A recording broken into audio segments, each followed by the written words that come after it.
Good afternoon. American relatives of those killed in the Lockerbie bombing 21 years ago have expressed outrage that the only man ever convicted of the atrocity could be granted early release from jail.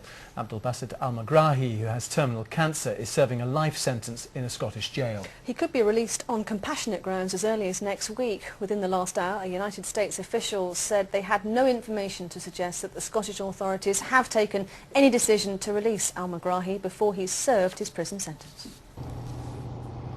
The bomb which blew up Pan Am Flight 103 claimed more lives than any other act of terrorism in modern British history. The man convicted of the atrocity, Abdelbaset Ali al-Megrahi, is serving a life sentence in Greenock Prison near Glasgow.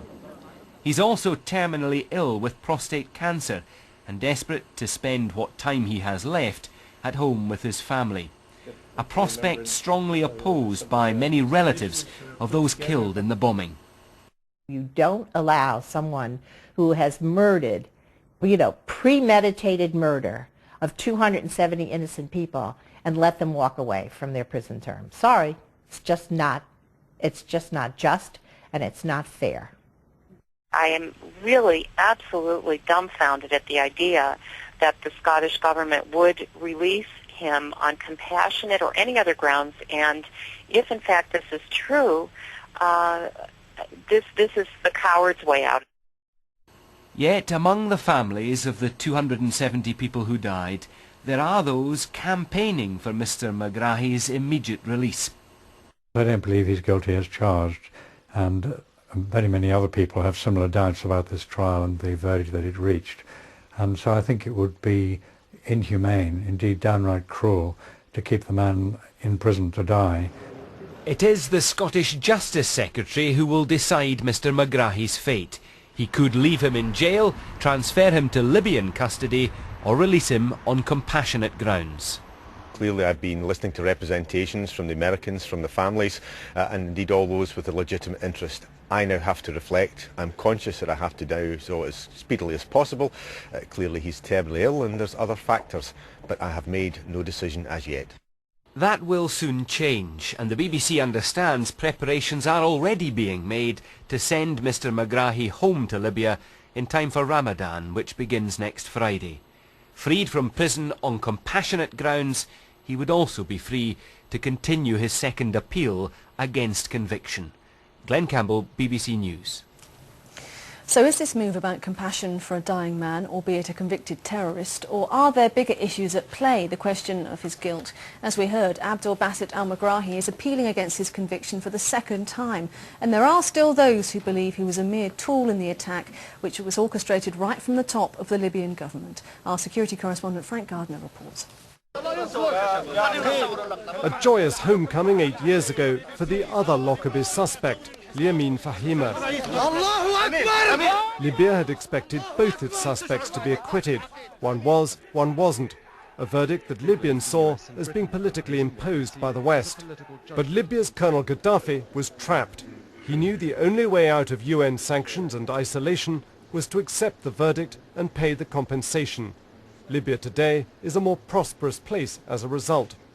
It's been a very, very slow process. It's been going on certainly for 15 years, possibly for 20 years, and it's been slow on both sides. The outside world has been grudging in its acceptance of Libya and Gaddafi and Libya have been grudging in giving the outside world what it wants.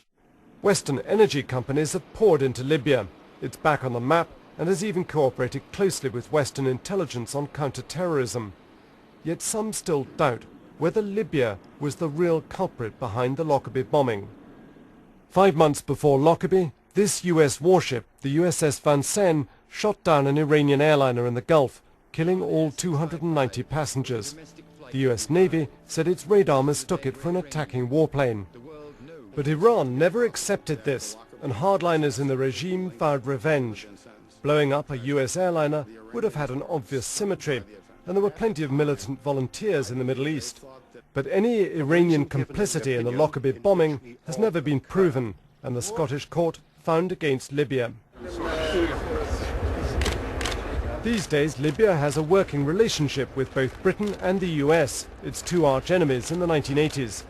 If Abdelbaset al-Megrahi is now to be allowed home, he'll likely get a hero's welcome. Libyans will consider that a line has been drawn over Lockerbie. Others, though, may disagree. Frank Gardner, BBC News.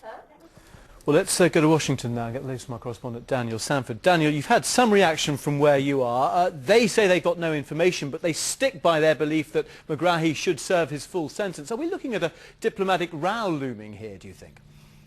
I think whether there'll be a diplomatic row right out in open in public remains to be seen. We haven't had any formal statement from the State Department here yet, and they, of course, are the ones that we're dealing diplomatically with the British and the Scottish authorities. But one US official has told me this morning that America's long-standing position is that he should serve out his sentence in prison in Scotland, and that is their very, very clearly stated view, and of course very much the view of most of the relatives that we've been able to speak to of the 189 victims who were United States citizens who died in the bombing. So certainly the Americans will be continuing to lobby for him not to be released. Whether it'll come into a full-blown row in public remains to be seen. But the American administration is in a very difficult position here because, of course, Mahatma Gaddafi is coming here in September to the United Nations. That in itself is causing them lots of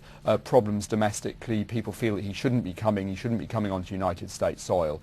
And by releasing Megrahi back to Libya, if that were to happen, that would still add further fuel to the growing anger from the families here, that they feel that their views are being ignored, that the American administration has become powerless in preventing the British from effectively going soft on terrorism. We only hear certain voices, of course, Daniel, but it does seem strange, doesn't it? There seems to be this split between the American response to this and the UK response. Have you been able to glean why that is, or are we just concentrating on a few voices, vocal voices on either side?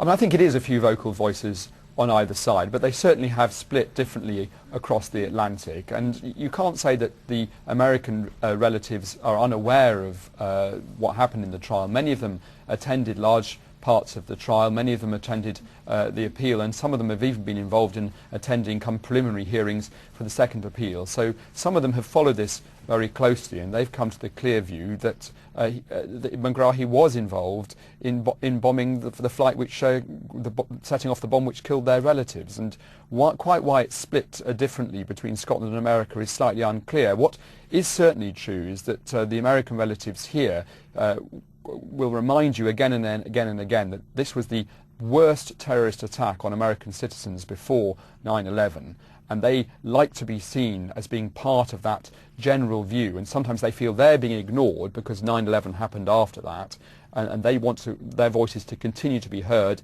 and for their opinions to continue to be heard as to what happens to Abdelbaset al-Megrahi. Sanford in Washington, thank you.